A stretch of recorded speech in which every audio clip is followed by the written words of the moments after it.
Hi friends, எல்லாருக்கும் வணக்கம். எல்லோரும் எப்படி இருக்கீங்க? இன்றைக்கி நம்ம சூப்பர் அண்ட் ஹெல்த்தியான ஒரு டிஷ் பார்க்க போகிறோங்க.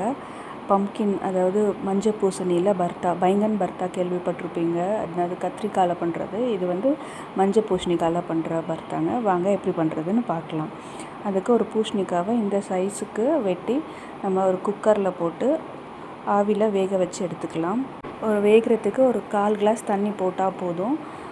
ஒரு விசில் வர்றதுக்கு முன்னாடி ஆஃப் பண்ணிடலாங்க. ஒரு விசில் கூட வேண்டாம். அது அவ்வளோ சீக்கிரமாக சாஃப்டாக வெந்துடும், நம்ம தோலெல்லாம் சீவி இருக்கிறதுனால.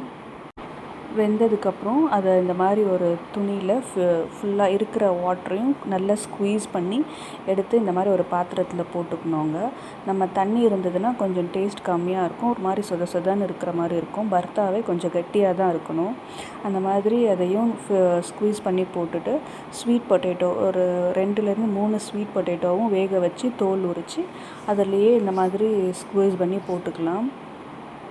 இது நல்லா இப்படி ஸ்குவீஸ் பண்ணி போட்டிங்க அப்படின்னா தான் உங்களுக்கு அந்த பர்த்தா ஒரு கட்டியான கன்சிஸ்டன்சியில் கிடைக்குங்க. ஸ்குவீஸ் பண்ணி போட்டதுக்கப்புறம் 2 மீடியம் சைஸ் ஆனியனை ஃபைனாக சாப் பண்ணி போட்டுக்கலாம்.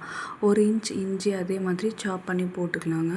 இந்த பவுடர் தான் இதோட மெயின் டேஸ்ட் மேக்கர்னே சொல்லலாம்.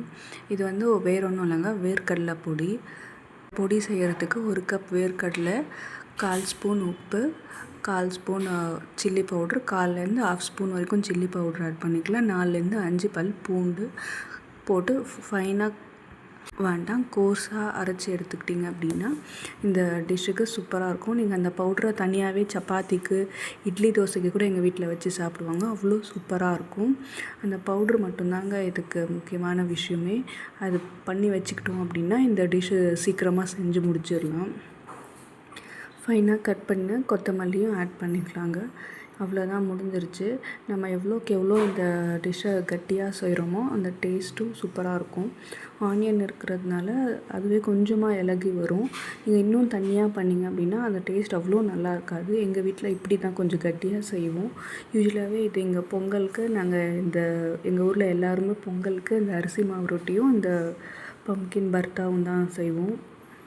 உப்பு காரம் செக் பண்ணிவிட்டு வேணும்னா அந்த பவுட்ரும் ஆனியன் உப்பும் ஆட் பண்ணிவிட்டு திருப்பியும் இந்த மாதிரி நல்லா கட்டியாக டைட்டாக தாங்க பிசையணும். இதில் தண்ணி எதுவும் ஆட் பண்ணக்கூடாது. தாளிப்பு எதுவுமே இல்லை, வறுக்கிறது பொரிக்கிறது அந்த மாதிரி எதுவுமே இல்லை. இந்த பொடி ரெடி பண்ணி வச்சுக்கிட்டோம் அப்படின்னா இந்த பம்ப்கின் வேக வச்சு எடுத்து அதில் மிக்ஸ் பண்ணி எடுத்தோம் அப்படின்னா சூப்பர் அண்ட் டேஸ்டியான பர்த்தா ரெடிங்க. இதுக்கு அரிசி மாவு ரொட்டி காம்பினேஷன் சூப்பராக இருக்கும். டயட்டில் இருக்கவங்க இதை பயப்படாமல் சாப்பிட்லாங்க. ஏன்னா இதில் எண்ணெய் அப்படிங்கிறதே இல்லை.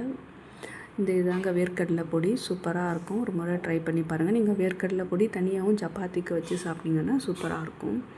இந்த அரிசி மாவு ரொட்டியும் சூப்பராக வந்துருந்துச்சு. ரொம்ப சாஃப்டாக, ரொம்ப ஃப்ளஃபியாக சூப்பராக இருந்துச்சு. மறக்காமல் இதை ட்ரை பண்ணி பார்த்துட்டு எப்படி இருக்குன்னு எனக்கு கமெண்ட் பண்ணுங்கள். இந்த வீடியோ பிடிச்சிருக்கு, இந்த டிஷ் பிடிச்சிருக்கு அப்படின்னா லைக் பண்ணுங்கள், கமெண்ட் பண்ணுங்கள், ஷேர் பண்ணுங்கள், சப்ஸ்கிரைப் பண்ணுங்கள். பாய், டேக் கேர்.